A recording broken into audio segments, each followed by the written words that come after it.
Hey there, this is John from Heroes and Legends, and today we have a couple Aether Revolt preview cards to take a look at, and these are both confirmed directly from Wizards of the Coast. The first one, Quicksmith Spy, that we'll talk about in a minute, came from a mailing they sent out to LGSs, and the second card, the new Tezzeret, actually was featured on their Chinese language Facebook page overnight here in the States anyway. So having said that, before we get started, if you check out the description below, you'll see some links to our Amazon affiliate store. If you make any purchases through any of those links, a small percentage will help support the channel. It's always appreciated.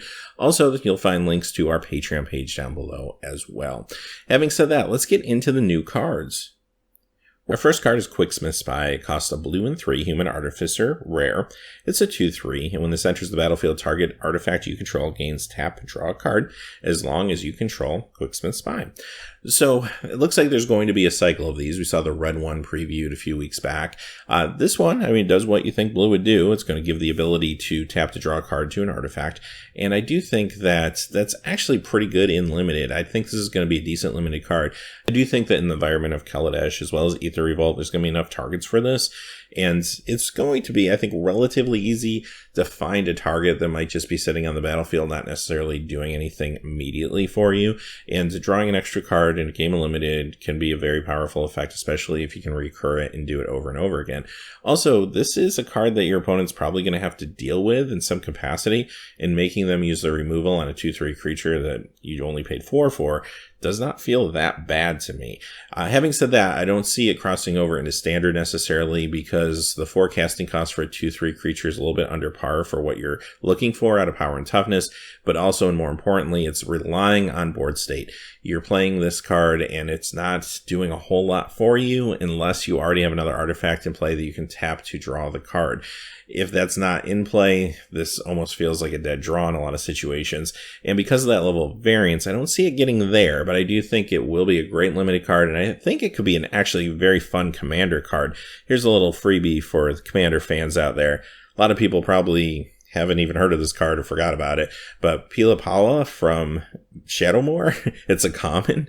Actually a pretty awesome combo with this card in Commander. I'm sure there's many others that you can think of. Definitely throw them in the comments below, but here's one that I just kind of picked off the top of my head, that basically with this combination, you can simply pay a mana to draw a card as much as you want, as long as you have the mana to do so. So there you go. That one's on the house. All right, let's move on to Tezzeret.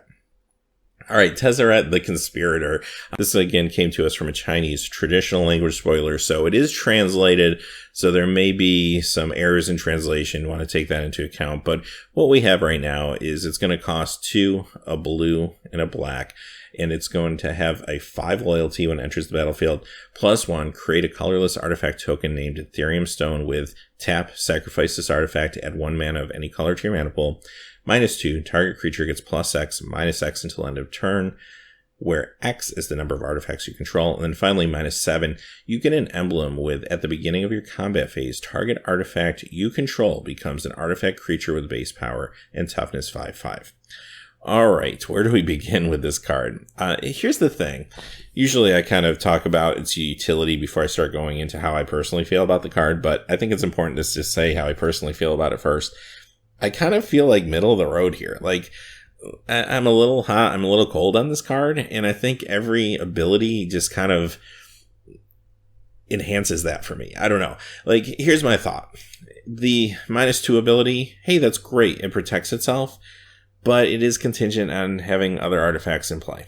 Now, the +1 does let you put other artifacts in play, and you can tap them for mana, so it's kind of nice. You got a little bit of mana ramp there, which is great in Commander. Like, I think that +1 is an awesome Commander ability, because not only is it mana ramp, but you can also bank your mana, hang on to it, and it also leaves a lot of extra artifacts on the board too, which a lot of times matters in Artifact Matters decks. I mean, just look at the Event Superiority deck. You could buy that at your local Walmart Target if you wanted to, and then slide this card pretty much right into it, and it's actually going to be a really good card in that deck, right? So there you go. There's a use for it already. Now, the -7, I do want to say about that, there is something in the wording that feels a little off to me, so maybe it's a translation thing, but the fact that it says, at the beginning of your combat phase, target artifact you control becomes a artifact creature that's 5/5, it feels like if they're pointing out at the at the combat phase, that perhaps maybe that's supposed to end at the end of the combat phase or at the end of turn. The way it's worded right now, it sounds like it just stays an artifact creature. Now, if that's the case, that's great. And I feel like it probably should stay, considering it's a -7 ultimate. But I don't know. It's just weird that they said that it doesn't happen until the beginning of your combat phase.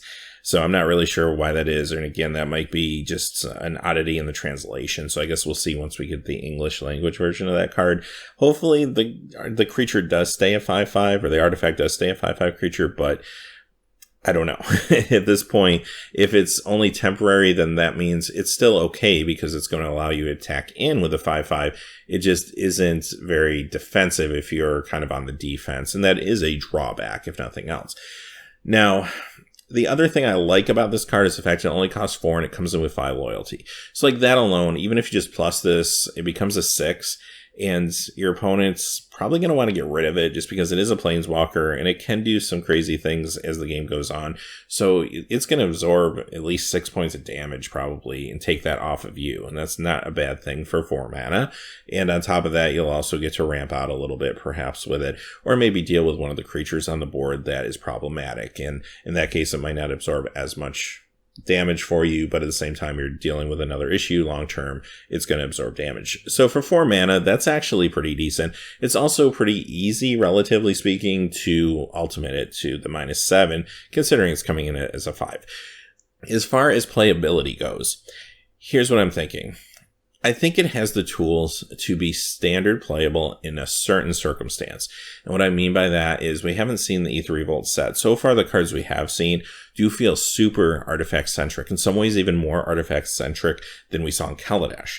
Now, if that's the case, and there's a lot of good support cards for this, and it works out that the support cards also tend to be either colorless artifacts and or blue-black cards, and those cards are powerful enough to hang in an environment with decks that already exist that are good out there, like Blue-White Flash, then yes, this card will be standard playable. But there's a lot of ifs in there, and it's got a long way to go to get there. And again, it's hard to say for sure until we see the rest of the cards that will be coming out in the set.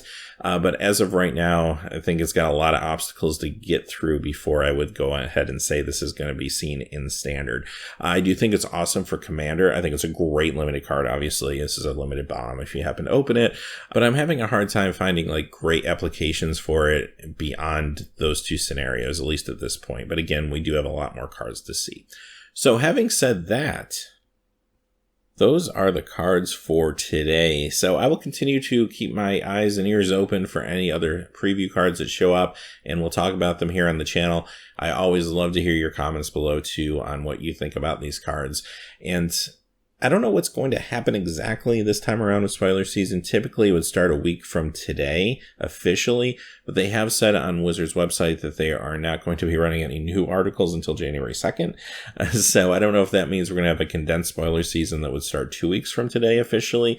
It is a smaller set. They probably could pull it off, just doing spoilers for 4 days and being pretty intense about it. And then of course, revealing the full set that Friday. But I don't know. My assumption is they're probably going to still kind of show some cards here and there over the next couple weeks. So as that happens, I will report them to you. But until next time, hey, thanks for watching. Please remember to like and subscribe, and have a great day. Hey, thanks as always for watching. This video is made possible by the generous support of viewers like you on Patreon. Check out the description below for links to our Patreon page as well as our Amazon affiliate store, where a small percentage of all sales will also help support the channel. Finally, if you haven't had a chance yet to subscribe, hit that subscribe button so you don't miss any new videos on Heroes and Legends. Talk to you again soon, and have a great day.